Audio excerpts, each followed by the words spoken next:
જાન્યુઆરી 2026 રોજના અનુક્રમમાં આપણે આ શ્રી રામાનુજાચાર્ય કૃત વ્યાસસૂત્રનું શ્રીભાષ્ય જે છે તે જોઈ રહ્યા છે.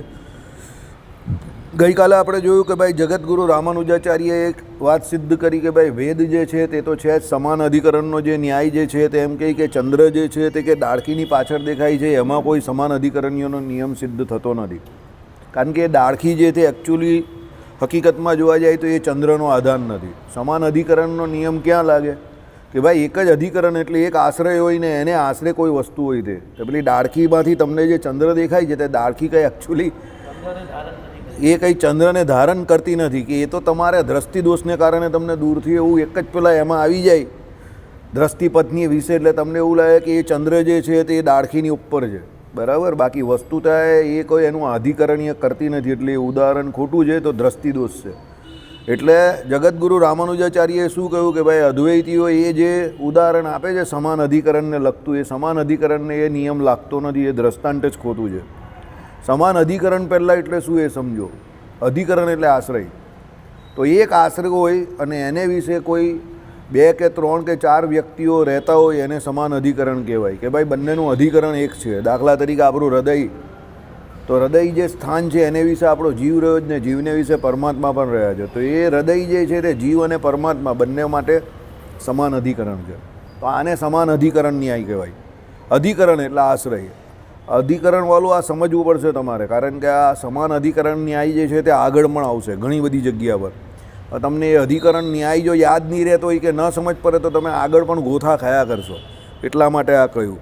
ચાલો, વિભેદ જનકે જ્ઞાને એ શ્લોક પણ આત્મા પોતે એક જ છે એમ પ્રતિપાદન કરતો નથી. ચાલો એટલે જોઈએ આગળ.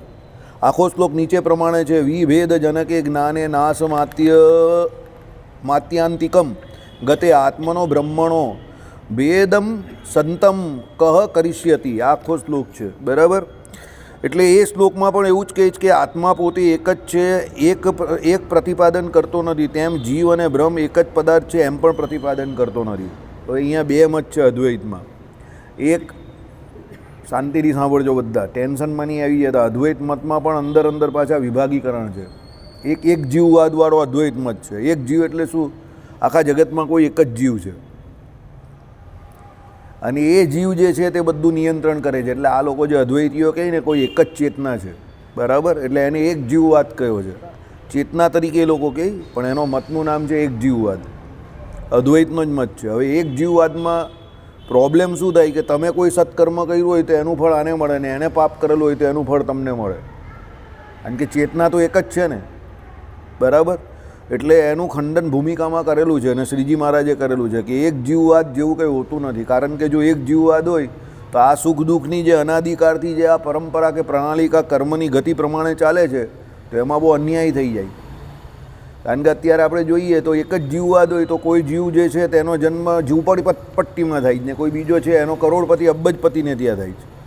હવે જન્મથી જ આ પ્રોબ્લેમ છે, વિસંગતતા છે, તો એક જીવવાદ કેવી રીતે થાય? હવે જન્મથી વિસંગતતા જે છે આ તો એ વિસંગતતા તમારે માનવી તો પડે, કારણ કે આંખે દેખાય એવી છે.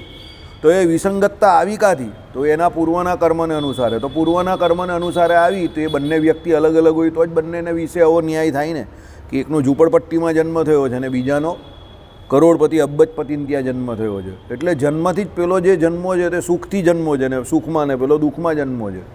હવે એકચ્યુઅલી એ અજ્ઞાન અવસ્થા છે. જન્મ થાય ત્યારે તો એ લોકોને બંનેને નહીં ખબર હોતી કે હું કરોડપતિને ત્યાં જન્મો છું કે હું ગરીબને ત્યાં જન્મો છું.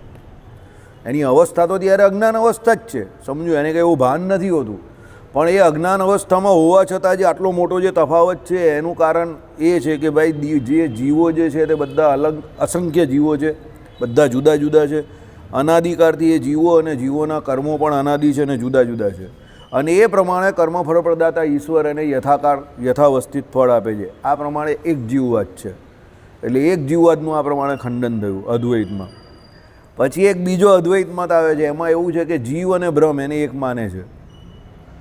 એટલે જીવ અને બ્રહ્મ એમાં વાસ્તવિક કોઈ ભેદ નથી, પણ એવું કહે છે કે ભાઈ એ બ્રહ્મ જે છે તે પોતે અહીંયા માયાથી કલ્પિત, એટલે કલ્પિત એવી માયાથી ભ્રમિત થઈને પોતે પોતાને જીવ માની બેસે છે. વસ્તુતા એ જીવ જે બ્રહ્મ પોતાને માને છે એનું અજ્ઞાન છે. એટલે અવિદ્યાએ કરીને પોતે પોતાને જીવ માને છે. પણ જ્યારે એને પોતાના સ્વરૂપનું જ્ઞાન થાય છે એટલે એ પોતે બ્રહ્મ જ છે, એટલે એ પોતે બ્રહ્મ થઈ જાય. બ્રહ્મ એટલે ભગવાન. એટલે અહીંયા જીવ અને બ્રહ્મ વચ્ચેનું એકત્વવાદ સાબિત કરે છે. એટલે એ મત પણ એક છે અદ્વૈતમાં. ઓરિજિનલ અદ્વૈત મત આ છે. આ બીજો મેં તમને કહ્યો એ વિભાગીકરણવાળા ઘણા બધા મત છે. બિંબ પ્રતિબિંબવાદ છે, એક જીવવાદ છે, પછી સ્ફુલ્લિંગવાદ છે. આ બધા ઘણા બધા મતો છે. બરાબર. ચાલો, એટલે જ્યાં જે આવે તે હું તમને કહેતો જાઉં છું, કારણ કે હું પહેલેથી તમને બધું કેમ નહીં કહેતો કે આ બધું તો પેલું થીસીસ જેવું થઈ જશે. તમે કહો કે આલું કેટલું બધું યાદ રાખવાનું છે આમાં તો જે મુદ્દા આવે એ તમને હું કહેતો જાઉં છું. જે અહીંયા હાજર હશે એને ખબર પડશે, જે ના હાજર હશે એનું જાય. બરાબર. કારણ કે આમાં ફિલોસોફીમાં તો એવું જ હોય, જ્યારે જે મુદ્દાનું ડિસ્કશન થાય ત્યારે જ એ મુદ્દા પર ચર્ચા થાય. બાકી એક મુદ્દો હોય તો એ મુદ્દા એટલા મોટા અને લાંબા ચાલતા હોય કે તમે એક જ દિવસમાં બધું આવરી લેવા જાઓ તો એ કંઈ શક્ય નથી. એટલે અહીંયા શું કહ્યું કે ભાઈ એ શ્લોક પોતે પણ એ આત્મા પોતે એક જ છે એમ પ્રતિપાદન કરતો નથી. એટલે કોઈ એક આત્મા નથી, ઘણા બધા આત્માઓ છે. તેમ જીવ અને બ્રહ્મ એક જ પદાર્થ છે એમ પણ પ્રતિપાદન કરતો નથી. આઈડિયા આવ્યો? એટલે આ જે શ્લોક જે છે આના મૂળમાં આકાર એટલે એકતાથી ઉલટી સ્વરૂપ એકતા કઈ છે. જુઓ પાછલે પાણે ટિપ્પણી 3. પણ આત્મા સ્વરૂપ એક જ છે એમ અર્થ કરવા જતાં ધાર્યા કરતાં ઉલટો જ અર્થ સમજાવવાનો ભય છે. તેથી આત્મા પોતે એક જ છે એમ સરળ શબ્દમાં ભાષાંતર કર્યું છે. જો આવી ગયું ને, ઉલટો અર્થ થઈ જાય. જો તમે એમ સમજો કે આત્મા સ્વરૂપ એક જ છે એમ અર્થ કરવા જતાં ધાર્યા કરતાં ઉલટો જ અર્થ સમજવાનો ભય થાય. તેથી આત્મા પોતે એક જ છે એમ, ભાઈ એ પોતે એક ઇન્ડિવિજ્યુઅલ આત્મા છે એમ સરળ શબ્દમાં ભાષાંતર કર્યું છે. પણ વાચકે સ્વરૂપ ઐક્યમ અને આકાર ઐક્યમ એ બે પારિભાષિક શબ્દો યાદ રાખવાની જરૂર તો છે જ. સ્વરૂપ ઐક્યમ અને કયો બીજો શબ્દ આકાર ઐક્યમ. હવે આકાર ઐક્યમ એટલે શું છે? બધાના આકાર સેમ છે. સ્વરૂપે કરીને બધા અણુ પરિમાણ છે, એટલે સ્વરૂપ સરખા પણ બધા અલગ અલગ એન્ટિટીવાળા છે. આકાર જે છે તે બધા આત્માનો કેવો છે? તો ભાઈ આકાર તમે જેવો છે બધાનો એક જે કીડીમાં જેવો છે તેવો હાથીમાં છે. આત્માના આકારમાં કોઈ ફેર નથી, તેજમાં પણ કોઈ ફેર નથી. તેજ પણ બધાના સરખા જ છે. એ તો ભગવાને કહ્યું ને, એ બહુ સામર્થ્યવાળો કોઈ જીવ હોય અને એ અક્ષરધામમાં પહોંચેલો હોય અને મુક્ત અવસ્થામાં હોય તો એને એ ખબર પડે કે ભાઈ આ તેજ જે છે તે પેલા બદ્ધ જીવનું છે, આ પેલા અક્ષરધામના મુક્તનું છે આ તેજ, અને આ તેજ જે છે તે અક્ષરધામ જે ચિદાકાશ જે છે એનું છે, જેને ભલે હું પણ નથી એનું છે, અને આ ભગવાનનું છે. બાકી બીજો સામાન્ય જીવ જે છે એ તેજ જે છે એ તેજસ્વી છે, એ તેજને જોઈ શકે, પણ એ તેજ કોનું છે એ બંને વચ્ચે ડિફરન્સ જે છે એ સામાન્ય કોઈ વ્યક્તિને ખબર નહીં પડે. બધા ઊંઘવાના છો તમને લોકોને યાર, બધું બાઉન્સર જાય છે આ બધું. તમારો અભ્યાસ નથી ને એટલે ઊંઘ્યા કરશો તો ઊંઘ્યા જ કરશો આખી જિંદગી. સમજો, સમજવાની કોશિશ કરો. પહેલાં અહીંયા પ્રેઝન્ટ થાઓ, હાજર થાવ પહેલાં. બરાબર. અહીંયાથી નીકળી નહીં જાઓ. ભગત તમે બી આ બધું ખજવાડવાનું બંધ કરી દો. અહીંયા બેઠેલા છે તો એનો બેસવાનો તમારો જીવનનો જે કંઈક મતલબ જે છે ને એને થોડોક વિચાર કરો. એમ ઊંઘવાનો ટાઈમ ઘરે મળવાનો જ છે. ઊંઘ મેન્ટલ પરિસ્થિતિ છે તમારી. હમણાં કંઈ બહુ કોઈ ખતરનાક સમાચાર હોય એટલે તમારી ઊંઘ ઉડી જશે. ના, એ ઊંઘમાં જ હોય માણસ. એ ખોટી વાત છે, દલીલ ખોટી છે. ચાલો, કહેવાનું તાત્પર્ય શું છે તે સમજો પહેલાં. કે આત્મા જે છે તે સ્વરૂપે કરીને બધા સરખા છે, બધા અણુ પરિમાણ છે, આકાર બી બધાનો સેમ છે, બધા તેજોમય દ્રવ્યવાળા છે, પણ બધાના અનાદિ કર્મો જુદા જુદા છે. બીજી વાત કે કોઈ આત્મા કોઈ એક જ તત્વ નથી કે જે બધું નિયંત્રણ કરે છે. એટલે બધામાં જુદા જુદા આત્મા છે. શરીરે એ આત્માનો આત્મા પરમાત્મા જે છે તે એક છે એવું કહેવા માંગે છે આ શ્રુતિમાં. પણ કોઈ એક જ આત્મા બધા જીવમાં રહીને બધું નિયંત્રણ નહીં કરતો. હું જે કહેવા માગું તે સમજજો. તમે અહીંયા હું આગળ ચાલ્યો જાઉં અને તમે પાછળ રહી જશો ને તો ભાઈ પાછળનું જે ચાલશે એમાં તમને સમજ જ નહીં પડશે. અદ્વૈત શું કહે છે કે કોઈ એક આત્મા છે જે બ્રહ્મ અને એ આત્માનું એકત્વમાં, એટલે કોઈ એક જ એવું ચેતના કે એ લોકો ચેતન કે ચેતના કહે છે કે કોઈ એક જ જે છે તે બધું નિયંત્રણ એ જ બધામાં રહેલું છે. ત્યારે રામાનુજાચાર્ય શું કહે છે વિશિષ્ટાદ્વૈત વેદાંત પ્રમાણે કે આત્મા તો બધામાં શરીરમાં જુદા જુદા જ છે, પણ એની અંદર જે એક કંટ્રોલર જે પરમાત્મા જે છે એ આત્માનો પણ આત્મા, એનો ધારક નિયંતાને શેષી તે એક છે. એ બધામાં રહેલા તે એક જ છે, પણ આત્મા તો બધાના આમાં બધામાં રહેલા જુદા જુદા જ છે. એટલે કર્મ ફળ પ્રદાતા ઈશ્વર જે છે એ બધામાં કોઈ એક જ છે, ભગવાન પોતે. પણ કર્મ ભોગતા જે કર્મને ભોગવી રહેલો છે એ જુદા જુદા છે. દાખલા તરીકે જેલર જે છે તે એક છે જેલની અંદર, એ કોણ છે? તો કર્મફળ પ્રદાતા છે. એ કેમ ત્યાં છે? કે સરકારે એની ત્યાં નિમણૂક કરેલી છે કે જે કોઈ કેદીઓ ત્યાં આવે એને જેલ ભોગવવાની. હવે એ પણ સમાન અધિકરણીય નિયમ છે ત્યાં, જેલ સમાન અધિકરણ હૃદયની જેમ, પણ એમાં પેલો કર્મ ભોગવનાર છે. કોણ? કર્મફળ પ્રદાતા છે. કોણ? જેલર. જેલર સજા ભોગવતો નથી, તા સજા ભોગવાવડાવે છે. એમ પરમાત્મા અંદર હૃદયને વિશે રહેલા છે, એ સજા નહીં ભોગવતા, એને પાપ પુણ્યની કોઈ અસર નથી. પણ સુખ ને દુઃખ જે છે તે પેલા આત્માને જે છે તે એના કર્મ પ્રમાણે મળે. એટલે પેલો જે કેદી ત્યાં એના પાપ કર્મને હિસાબે કે એણે જે ગુનો કરેલો છે અને કોર્ટે એને જે સજા ફટકારેલી છે એ સજાનું અમલીકરણ પેલો જેલર ત્યાં કરવા બેઠો છે. અધિકરણ સેમ છે બંનેનું, જેલ, સમજો, પણ બંનેના રોલ અલગ અલગ છે. તમે એમ નહીં કહી શકો જેલર છે તે ત્યાં સજા ભોગવવા જાય છે. જેલર એની સર્વિસ આપે જ ત્યાં. શું સર્વિસ આપે છે? કે જે કેદીઓ આવેલા છે એને એની સજા ભોગવાવે ત્યાં. એટલે આપણું હૃદય જે છે તે અધિકરણ એક જ છે પેલી જેલની જેમ, પણ અંદર જીવાત્મા જે રહેલો છે તે એનો રોલ શું છે? કર્મનો ભોગતા છે, કારણ કે એને જે કર્મ કરેલું છે પ્રમાણે એને કર્મનું ફળ ભોગવવાનું છે. અને અંદર બેઠેલા પરમાત્મા જે છે તે કર્મ ફળ પ્રદાતા છે, એ ઈશ્વર છે. હવે વસ્તુતઃ આપણા જેટલાના આ બોડી જે શરીર અલગ અલગ દેખાય છે તે શરીરે જીવાત્મા જે છે તે બધા કેવા છે? જુદા જુદા છે. પણ એની અંદર રહેલા પરમાત્મા જે છે તે સેમ છે. એટલે કહેવાનો મતલબ પેલા કેદીઓ અંદર 100 પણ હોઈ શકે, પણ જેલર કેટલા હોય? એક જ હોય. એકદમ પરફેક્ટ ઉદાહરણ છે આ જેલરવાળું ઉદાહરણ જે છે ને તે એકદમ પરફેક્ટ છે, એકદમ દેશી ઉદાહરણ છે. એનું અધિકરણ સેમ છે, જેલ જ. પણ એ ત્યાં સજા ભોગવવા નહીં જતો, એ રોજ સવારે જાય છે ને સાંજે આવી જાય ને ઇમરજન્સી દરમિયાન એ રાત્રે પણ ત્યાં રોકાય. સમજો, એ બંને જેલમાં જ કહેવાય, પણ બંનેના રોલ બહુ ડિફરન્ટ છે, બહુ અલગ છે. એવું છે આ સમાન અધિકરણીય ન્યાયમાં બધા ગરબડ કરે છે. એટલે એને રામાનુજાચાર્ય બરાબર સમજાવે છે કે અધિકરણ સેમ છે એનો મતલબ એવો નહીં માનતા કે એનો રોલ સેમ છે કે કોઈ એક જ વ્યક્તિ છે. સમજો, બરાબર? તમારા ઘરમાં અધિકરણ ઘર થયું તો એક જ ઘરમાં રહી છે, તેમાં બાપા પણ રહી છે, છોકરા પણ રહી છે, છોકરાની વહુઓ પણ રહી છે, છોકરાના છોકરા પણ રહી છે. અધિકરણ સેમ છે, કયું? ઘર. પણ એની અંદર રહેનારા વ્યક્તિઓ 5 જુદા જુદા છે. બાપા જે છે તે બાપાની ઘરવાળી તે આપણી બા કહેવાય, તો બાપા અને બા તે વડીલ છે. સમજો, કદાચ દાદા દાદી જીવતા હોય તો એનાથી મોટા વડીલ, અને આપણે જે છે તે એની સંતાનો છીએ, તો આપણે અને એ એક નહીં કહેવાય, બધા જુદા જુદા છે. અને બધાના રોલ પણ જુદા જુદા છે. અત્યારે આપણે કમાવાની અવસ્થામાં છે તો આપણે કમાઈએ, બાપા હજુ કમાતા હોય તો કમાય, નહીં તો એ સિનિયર સિટીઝન હોય તો એ ભજન કરતા હોય, શાંતિથી બેઠેલા હોય, રિટાયર લાઈફ હોય. અને દાદા જીવતા હોય તો એ એનાથી વધારે શાંતિથી જીવતા હોય. આઈડિયા આવે જ તમને? પણ સાંજને છેડે બધા મળે ક્યાં? ઘરમાં. એટલે અધિકરણ સેમ છે, રોલ અલગ અલગ છે. આઈડિયા આવ્યો? એમાં અધિકરણ સેમ હૃદય, પણ એને વિશે રોલ બંનેનો અલગ અલગ છે. કોનો? ભગવાન અને જીવાત્માનો. સમજજો, આ તમારી પાછળ હું આટલો જીવ કેમ કાઢું છું? આ બધી વસ્તુ કેવી છે? ચાલી ગઈ તો ચાલી ગઈ, અટકી ગઈ તો અટકી ગઈ. અત્યારે ચાલી રહેલું છે તો ચાલી રહેલું છે એમ માનીને સમજજો. પછી અટકશે કે નહીં અટકશે મને નહીં ખબર, પણ ચાલી રહેલું જ તો પકડી લેવાનું, બરાબર? કારણ કે મને એટલી ખબર પડે જે ચાલે એ ચાલે ને નહીં ચાલે અટકી જ જાય, ને અટકી જાય પછી ચાલુ કરવું બહુ અઘરું છે. એ કોઈના હાથમાં નથી, એ વ્યક્તિના હાથમાં નથી, એ ભગવાનના હાથમાં છે. પછી ચાલો, આત્મા પોતે એક જ છે એ વાત તો ઉપર બતાવ્યું છે તે રીતે ખોટી ઠરે છે કે ભાઈ કોઈ એક જ ચેતના કે કોઈ એક જ આત્મા બધું નિયંત્રણ કરે છે, ખોટી વાત છે. બધે અલગ અલગ જુદા જુદા આત્મા છે, એની અંદર ભગવાન રહેલા છે, બરાબર? ચાલો, જીવ અને બ્રહ્મ બંને એક જ પદાર્થ છે એ વાત પણ દેહ અને આત્માની એકતાની માફક જ અસંભવિત છે એમ શ્રુતિ કહે છે. આવી ગયું? સમજો, 2 વાતનું અહીંયા ખંડન કર્યું. પહેલું કયું? એક જીવવાદનું, કે ભાઈ બધામાં એક જ કોઈ જીવ રહ્યો એ વાત ખોટી છે.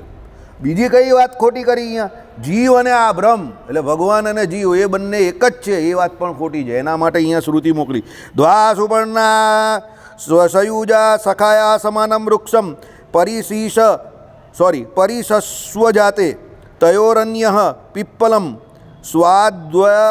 સ્વાદ્વત્યન નસ્ન નન્યો અભીચી કર્ષાતિ.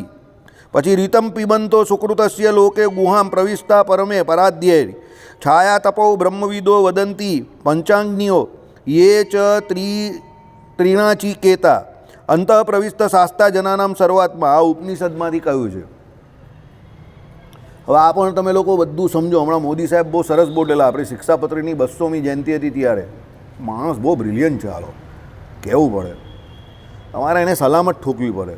જે વિષય પર એ બોલે છે ને કહેવું પડે. હમણાં જે શાસ્ત્રોનું ઉદાહરણ આપ્યું ને બહુ પરફેક્ટ આવ્યું કે પહેલાં વેદ, પછી ઉપનિષદ, પછી પુરાણ, પછી એમાંથી શ્રુતિ ને સ્મૃતિ. એટલે મેં કહું કે આ માણસ પોલિટિક્સનો માણસ છે પણ આને નોલેજ જબરું ચાલું. વેદ જે છે તો વેદનો અંત જે આવે તે વેદાંત, તે ઉપનિષદ કહેવાય. પછી ઉપનિષદ પછી આવે પુરાણો. હવે જો સૌથી ગુહ્ય સમજવા વેદ, પછી આવે ઉપનિષદ, પછી આવે પુરાણો, પછી વેદોમાંથી જે શ્રુતિ આવે તે શ્રુતિ, અને નહીં તો પછી છેલ્લે સ્મૃતિઓ બધી. ત્યાં યાજ્ઞવલ્કાદિક જે કે બૃહદારણ્ય કે છાંદોગ્ય ઉપનિષદ એ તો આવે. આ બાજુ બધી સ્મૃતિ આવે. યાજ્ઞ સંલિખિત સ્મૃતિ કે પછી મનુસ્મૃતિ, આ બધી સ્મૃતિઓ આવે. માણસ આ બહુ જબરો. એની પાસે જે શબ્દોનું સિલેક્શન છે ને, અને એ માણસ જ્યારે પણ બોલે છે ને ત્યારે આપણે એવું જ લાગે તૈયારી વગર બોલે. એક તો પહેલાં એનો કોન્ફિડન્સ લેવલ જે હોય છે ને, કોઈ પણ ટૉપિક પર બોલે પણ એનો કોન્ફિડન્સ લેવલ બહુ હાઈ. અને જે એનો અનુક્રમ જે હોય જ ને, ખબર નહીં સમહાવ કે કોઈ પણ પ્રકારના કાગળ વગર એ માણસનો જે અનુક્રમ, અરે એ માણસ આ બાજુ હૈદરાબાદમાં પેલી મૂર્તિનું અનાવરણ કરે ને વિશિષ્ટાદ્વૈત વેદાંત પર ને રામાનુજાચાર્ય ઉપર બોલે, અને આ બાજુ ઉપર જાય ઉત્તરમાં કેદારનાથમાં, અને એ બાજુ એ ભાઈ જગતગુરુ શંકરાચાર્યના અદ્વૈત વેદાંત પર બોલે. હાલા બંને જગ્યા પર પેલી બાજુ અદ્વૈતની શબ્દ બધી બોલે ને આ બાજુ બધું વિશિષ્ટાદ્વૈતનું બોલે. મૂકો આ માણસ છે યાર, કંઈ સુપ્રીમ માણસ છે એકદમ. ગોડ ગિફ્ટેડ વ્યક્તિ છે એકદમ ખતરનાક. અને શબ્દો જે બોલે જઈ રહ્યો યાર, વેદાંત ને ઉપનિષદ ને આ ને તેને કહેવું પડે. બહુ બ્રિલિયન્ટ માણસ. આવો પ્રધાનમંત્રી કોઈ દિવસ કોઈએ જોયો નથી. એનો વિષય ઉપર જે એની લગામ, અને એને કાગળની જરૂર નથી, એને સ્ક્રિપ્ટની જરૂર નથી. એણે જે 200મી દ્વિશતાબ્દી મહોત્સવમાં એ ભાઈએ જે શિક્ષાપત્રી ઉપર એ ભાઈ જે બોલ્યા, કહેવું પડે.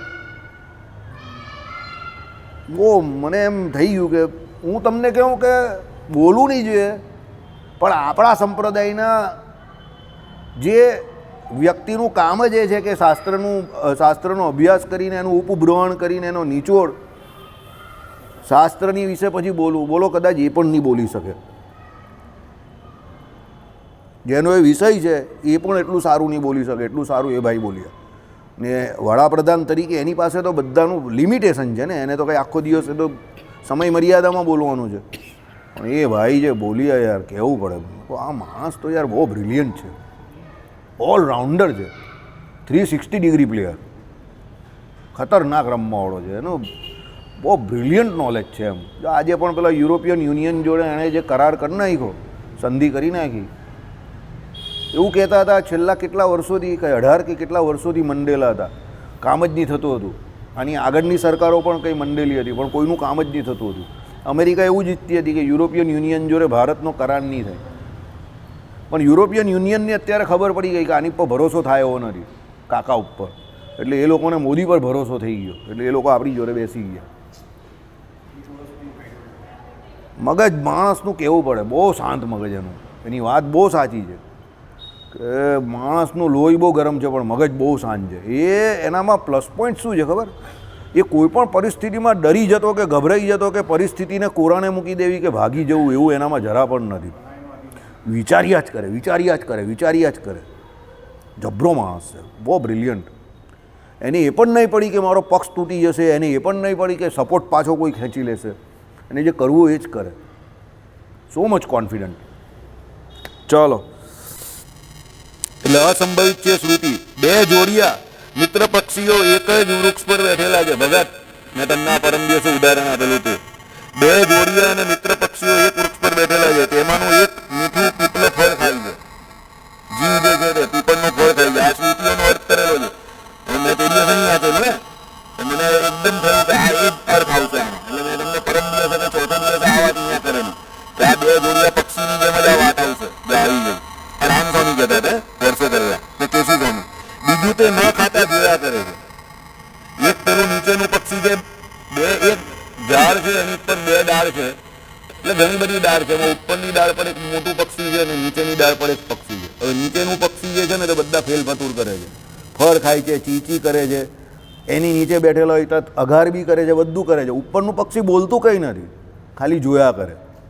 સમય આવશે ત્યારે એને એના કર્મનું ફળ આપશે. હવે એ બંને પક્ષી તો છે, પણ પેલું ઉપરનું પક્ષી જે છે તે કોણ છે? પરમાત્મા છે. અને નીચેનું પક્ષી છે તે કોણ છે? જીવાત્મા છે.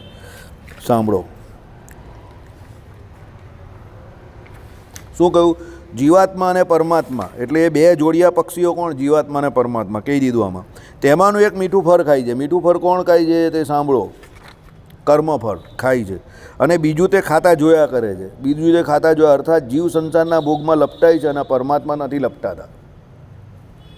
જીવ આપણે જે છે તે બધા સંસારના ભોગમાં લપટાઈએ છે ને, ભગવાન નહીં લપટાતા.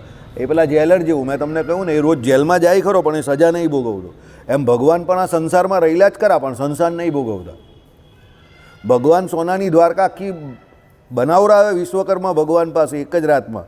અને એ સોનાની લંકા દ્વારકા પાછી ડૂબવાની હોય તો 7 દિવસ પહેલાં ઉદ્ધવજીને કહી દે, ચલા જા યહાં સે ચલા જા. ઉદ્ધવજી કે ચાલ્યો જઈશ તો શું થવાનું? તું ચાલ્યો જા, બસ તને કહું ને, તું નીકળ અહીંયાથી. આ બધું એમ કે આ ડૂબી જવાનું છે બધું. કેમ કે અમે પણ જવાના, ટાઈમ પૂરો થઈ ગયો, અપના ટાઈમ ખલાસ, તું ચલા જા. એટલે ઉદ્ધવજીને એના સ્વરૂપનું જ્ઞાન આપ્યું, ભગવાને પાછા મોકલી દીધા.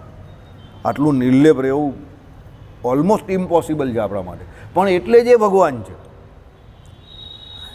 જેમ નાના બાળકો સમુદ્રની રેતીની અંદર રમત રમવા માટે આવે, ભેગા થાય અને મકાન બનાવે. એની અંદર ઘણા બધા જે પણ કંઈ બનાવવાનું હોય તો બધું માટીનું કે રેતીનું બનાવે. અને સાંજ પડતા જ્યારે ઘરે જવાનું હોય તો એ જે આખા દિવસ મહેનત કરીને બનાવેલો એને ફેંડીને તોડીને ચાલ્યા જાય. બસ ભગવાન આ જ કામ કરે છે. ભગવાન આપણે એ કહે છે. જીવવાનું આપણે હકીકતમાં એવું છે કે પેલા નાના છોકરાઓ જેમ રેતીનું મકાન બનાવે ને સાંજે તોડી નાખે જ ને, એને કોઈ વાસના હોય છે, પહેલાં બનાવે બી ઉત્સાહથી ને તોડે ત્યારે એનાથી વધારે ઉત્સાહથી તોડે. ભગવાન કે આવી રીતે જીવવાનું છે આ દુનિયામાં. કરો કોઈ પણ કામ તો ઉત્સાહથી, અને છેલ્લે તોડો ત્યારે બી ઉત્સાહથી તોડો, એમાં બંધન નહીં કરો. ભગવાન શું કહે છે? આમાં તમારું કંઈ છે જ નહીં. એકચ્યુઅલી ટેકનિકલી આપણું કંઈ છે જ નહીં. આપણું કંઈ હતે તો આપણે લઈને નહીં આવતે. બહુ સિમ્પલ વાત સમજો. તમારી કઈ વસ્તુ કહેવાય કે જે તમારી સાથે હોય, ઇનહેરન્ટ, તમે લઈને આવો. પણ આપણું કંઈ હોય તો આપણે લઈને ના આવતે. આપણે લઈને શું આવીએ છીએ? ચાલો, આપણું કંઈ હતે તો આપણે લઈને ન જતે. એ તો પેલો રસ્તે ચાલતા માણસને પણ ખબર છે, એને પણ એ તત્વજ્ઞાન ખબર છે. કોઈ કંઈ લઈને નહીં જવાનું. મોહનલાલ આટલું બધું ખોટું કેમ કરે? એમાં સુરતી પેલો હોય ને દુકાન પર બેઠો આવું કે, ઓ તું ભાઈ જોઈને ટોલ નહીં, આ કેવું કામ કરે તું? આ તારું વજન તો જો ભાઈ, છાંટીએ બાંધીને જવાનો તું કે, જરા બરાબર ટોલ એમ કરીને અમારો સુરતી લાલો કે. એટલે એને પણ તત્વજ્ઞાન ખબર કે છાંતીએ બાંધીને કોઈ જતો નથી. હવે આપણે લઈને આવતા નથી, લઈને જતા નથી, તો ભાઈ આપણું છે શું? એટલે આ ઉદાહરણ શાસ્ત્રકારો આપે છે. નાના છોકરાઓ રેતીનું મકાન બનાવે, ઉત્સાહથી બનાવે, પાછા ઉત્સાહથી તોડી નાખે ને ઘરે જાય પાછા. તેના પપ્પા એને પૂછે શું કર્યું હતા? તો કે રેતીનું મકાન બનાવ્યું. કે મકાન કાં છે? પપ્પાએ તો તોડી નાખ્યું. છેલ્લે એણે નિર્દોષતાથી કહી દીધું. બહુ મજા આવી. પપ્પા કંઈ કહેવા, બંનેમાં બનાવવામાં મજા આવી ને તોડવામાં વધારે મજા આવી. હવે જો એમાં જેમ બનાવવાવાળી વાત હતી ને, એમાં નિલેશનું કામ, એમાં એને બહુ ઉત્સાહ. તોડવાવાળી વાતમાં કોને ઉત્સાહ હોય મારે કંઈ કહેવાની જરૂર નથી. You all boy are smart boys. અશોકભાઈને કેવું હસવું આવે છે, બરાબર? એટલે ભગવાનની લીલા છે. આપણે સમજી જવાનું કે ભાઈ ભગવાને આપણે એ કામ માટે રાખેલા છે, બરાબર? તો આપણે એ કામ કરવાનું, હસતા હસતા પ્રેમથી કરવાનું. એટલે અહીંયા આ હવે હકીકતમાં આ વેદાંત જે રિયલ વેદાંત છે તે શરૂ થઈ ગયું. ચાલો, પરમ અને અતિ ઉત્કૃષ્ટ આવા લોકમાં છાયા અને પ્રકાશ જેવા બે ગુહામાં બેઠેલા. સાંભળો, અજ્ઞ અને સર્વજ્ઞ, જીવાત્મા અને પરમાત્મા, બરાબર? બે જે છે તે હૃદય ગુહા બેઠેલા. એટલે કઈ આપણી હૃદય નામની ગુહામાં. મેં તમને શું કહું કે હૃદય ગુહાને વિશે બે જણા રહ્યા છે, એક જીવાત્મા અને બીજો પરમાત્મા. એ આવી ગયો અહીંયા. સત્કર્મના ફળનું પાન ઉત્પન્ન કરનારા છે. એટલે સાંભળો, મૂળનો બરાબર અર્થ કરતાં રૂત એટલે સત્ય, નિયમ અનુસાર ફળ એટલે કર્મનું ફળ પીનારા, એમ કરવું જોઈએ. પણ એમ કહેતા ઉપલા વાક્યની પરમાત્મા એટલે ન ખાતા જોયા કરે જે ઉક્તિ સાથે વિરોધ આવે છે. માટે કર્મના ફળનું પાન ઉત્પન્ન કરે છે એમ ભાષાંતર કર્યું છે. એટલે જીવાત્મા ભોગ ભોગવે છે અને પરમાત્મા ભોગવતો નથી પણ ભોગવાવે છે. બરાબર, જીવાત્મા શું છે? ભોગ ભોગવે છે અને પરમાત્મા ભોગવાવે છે. બરાબર, એમ બંને અર્થ પાન ઉત્પન્ન કરનારામાં આવી ગયા. એટલે પાન ઉત્પન્ન કરવો એનો અર્થ આવો લેવો કે ભાઈ એક ફળ ભોગવનારો છે અને એક ફળ ભોગવાવનારો છે. પેલા જેલર જેવું, જેલર રોજ જેલમાં જાય છે. કોઈ પૂછે તારા પપ્પા શું કરે? તો કે જેલમાં જાય. પેલો કે તારા બાપા જેલમાં જાય છે એટલે શું કર્યું એણે? મારા બાપા જેલર છે. હે, તો તું બહુ સારો માણસ છે યાર. હે, તારો નંબર નથી જોઈતો. કારણ કે એની જોડે કોણ મગજમારી કરે છે? એનો બાપો જેલર છે. બરાબર, પહેલાં તો મારી જેમ આમ પેલો કહી દે, હા તારા બાપા જેલમાં જાય. એવું તો શું કર્યું તારા બાપા? પછી કે મારા બાપા જેલર છે. જેલર છે, મેં તો ગલતી સે આ ગયા, મેં તો ઉપર જા રહા થા. તરત ટોન બદલાઈ જાય. કેમ? આપણે તો એના બાપા જેલર છે. ચાલ ભાઈ, સમજી ગયા. એટલે ભગવાન કોણ છે? જેલર છે. એટલે એ કર્મનું ફળ ભોગવાવડાવે છે આપણી પાસે જબરજસ્તી. પેલો કહે ને ઝૂકેગા નહીં સાલા, તો ભગવાન શું કહે? झुकना पड़ेगा, तुम्हें तुम्हारा वक्त झुकाएगा, तुम्हारी औलाद झुकाएगी. बहुत मूंछों पे ताव मत दे, तुम्हारे घर पे तुम्हारी जो औरत है ना वो बाल बाल लगातार झुकाएगी. सब मैंने रखा है, तो बोलना मत कभी कि झुकेगा नहीं साला. भगवान शेरने माथे सवा शेर એમ કહેતો હોય આપણે કે ઝૂકીશ નહીં, તો ભગવાન એવા ઝુકાવે ને આ કમર તોડી નાખે તમારી. એટલે આપણો અહંકાર જે છે ને એ ભગવાન શું કરી નાખે? ધૂળ ધાણી કરી નાખે. ને પેલો ચોખા જેવો ચોખ્ખો થઈ જાય ને એકદમ, ત્યારે શ્રીજી મહારાજે શું કહ્યું? પછી અમે અમારા ધામમાં લઈ જઈશું, પણ એ પહેલાં તો બધો વીછળી નાખશે ને ઉપર નીચે બધું આપું. હે, શરીરનો અહંકાર લે ગાંડાબિટીસ. સમજી ગયા? ગાંડાબિટીસ એટલે સમજ્યા ને તમે? હા, ડાયાબિટીસ. શરીર બહુ પહેલવાન જેવું હોય તો ગાંડાબિટીસ જ થઈ જાય. મગજનો અહંકાર હે તો ડાયાબિટીસ. સમજી ગયા? મગજથી ખોખરો કરી નાખે પેલાને. બરાબર. હા, પૈસાનો અહંકાર હે તો છોકરો શેર બજારમાં જઈને જય સ્વામિનારાયણ. સમજી ગયા? તમારાથી કંઈ થાય જ નહીં. ઘરવાળી 4 લાખ રૂપિયા કે 5 લાખ રૂપિયા સોનાનો અને ચાંદીનો ભાવ થાય ત્યારે જ જઈને લઈ આવે મસ્ત મજાનું. તમે કહો હમણાં ન લેવાય, પેલી કે ના હું તો હમણાં જ લેવાની. લગ્ન ઘરમાં આવે તો હું તો હમણાં જ લેવું ને પછી થોડી લેવાની, એમ કરીને જઈને લઈ આવે. પછી 20,000 ભાવ થઈ જાય. બરાબર. તમે કહો પૈસા બધા ગયા, જય સ્વામિનારાયણ. બરાબર. એટલે કહેવાનો મતલબ શું છે? ભગવાન શું કહે? કર્મનું ફળ હું ભોગવાઉં છું, પણ ભગવાન ભોગવતા નથી. તમને ભોગવાવડાવે, જબરજસ્તી ભોગવાવડાવે. આ પેલા બે પક્ષી, નીચેનું પક્ષી અને ઉપરનું પક્ષી. ઉપરનું પક્ષી ભગવાન છે, એ અંદર હૃદયને વિશે, હૃદયરૂપી ગુહાને વિશે એટલે ગુફામાં રહેલા છે. એક લાઈન છે ચલવી દઈએ, કારણ કે આ ટોપિક બહુ મસ્ત છે, મજા આવે. એમ બ્રહ્મ જ્ઞાનીઓ પંચ અગ્નિવાળા અને ત્રિણાચી કેતા અગ્નિવાળા પ્રતિપાદન કરે છે. જુઓ કઠ ઉપનિષદ.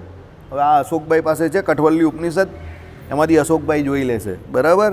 ચાલો, કઠ ઉપનિષદમાં યમરાજા પાસે નાચિકેતાએ ઉપદેશ લીધો હતો. શું લીધો હતો? સાંભળો. એ ઉપદેશમાં આવેલા અમુક 3 અગ્નિનું નામ યમરાજાએ નાચિકેતા ઉપરથી નચિકેતા પાડ્યું છે. સોરી, નાચિકેતા નથી, નચિકેતા છે. ચાલતો વિષય સમજવા માટે આ સંબંધી વિગત જાણવાની જરૂર ન હોવાથી તે અત્રે આપી નથી. શ્રુતિએ જીવાત્મા અને પરમાત્મા બે કયા છે એટલું જ અત્રે કહેવાનું છે. સમજો. હવે એ આખો નચિકેતા અને યમરાજા વચ્ચેનો સંવાદ જે છે, પણ એ સંવાદ અહીંયા આ લોકોએ કહ્યો નથી કે ભાઈ આમાં સમજવાનું એક જ વસ્તુ છે કે આત્મા અને પરમાત્મા બે અલગ અલગ તત્વ છે.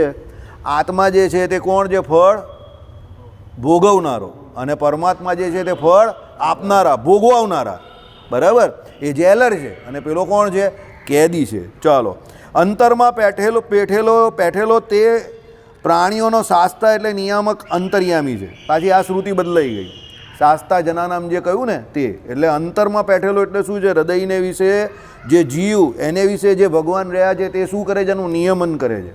એટલે જીવે જે કોઈ કર્મ કરેલા છે એ કર્મનું ફળ એ પરમાત્મા આપે. ચાલો, એટલે નિયામક છે. એ સર્વેનો આત્મા છે ઉપનિષદ. એટલે એ પરમાત્મા જે છે તે આપણા આત્માના પણ કોણ છે? આત્મા છે. અને આપણા શરીરના પણ કોણ છે? આત્મા છે. એટલે પેલો કહેતો હોય કે 70 વર્ષ સુધી જીમમાં જતો હતો અને પછી જીમમાં જ એક્સપાયર થઈ ગયો. કોમેડી એવી થઈ જાય ને, જીમનો પેલો દરવાજો હોય ને ત્યાં જ એને એટેક આવી જાય. બરાબર. પેલું કહે ચાલો આ જીમમાં કેમ જતો હતો? એટલે મારા પપ્પા કંઈ મરવા માટે. બરાબર. હમણાં બધા જીમમાં જાય તે મરી નહીં જતા, એટલે જીમમાં એ કેમ જાય? મરવા માટે, બરાબર. કારણ કે લોખંડ જોડે મગજમારી કરવાનું આપણું કામ છે જ નહીં. હવે પેલો જઈને ત્યાં લોખંડ જોડે માથાકૂટ કરે, ઊંચો થાય નીચો થાય, પછી ત્યાં જ જઈને એટેક આવે ને મરી જાય, બરાબર. હા, ચા પીને ઊંઘી જાય. ઘણા માણસ શું હોય કે ઊંઘ આવે તો ચા પીએ, પણ અમુક કલાકાર એવા હોય કે જે ચા પીએ પછી ઊંઘી જાય, બરાબર. એટલે બધું દુનિયામાં અલગ અલગ પ્રકારની ખોપરીઓ છે, તુંડે તુંડે મતી ભિન્ને. પણ એ દરેકનો આત્મા કોણ છે? એ પરમાત્મા. એ બધું નિયંત્રણ જે છે તે પરમાત્મા કરે છે. આઈ કંટ્રોલ ધી ટાઈમ. સમયના નિયામક પણ એ ભગવાન છે. આપણે અહીંયા મારો સમય બરાબર નહીં ચાલતો, સમય તો કાળ છે, એ તો સર્વવ્યાપક રૂપે જ્યારે ખરાબ થાય ત્યારે બધાનો સાથે ખરાબ થાય. એટલે સમય સારો ચાલતો નથી એમ ન કહેવું. મારું ભાગ્ય બરાબર નહીં ચાલતું એ વાક્ય બરાબર છે. સમય ખરાબ હતો એ કયો સમય ખબર જ તમને? કોરોના કાળ. એ બધાનો એક સાથે બગડેલો ને આખી દુનિયાનો, એટલે ત્યારે કાળ ખરાબ હતો, એટલે ત્યારે એવું કહેવાય કાળ ખરાબ છે. પણ અત્યારે તમે એમ કહો ને મારો સમય ખરાબ છે, નાય, સમય ખરાબ નથી બોસ. અત્યારે શું છે? તારું પ્રારબ્ધ બગડેલું છે, એટલે તારું બગડેલું છે. શ્રીપતિમ શ્રીધરમ સર્વદેવેશ્વરમ ભક્તિધર્માત્મજમ વાસુદેવમ હરે માધવમ કેશવમ કામનમ કારણમ શ્રી સ્વામિનારાયણમ નીલકંઠમ ભજે.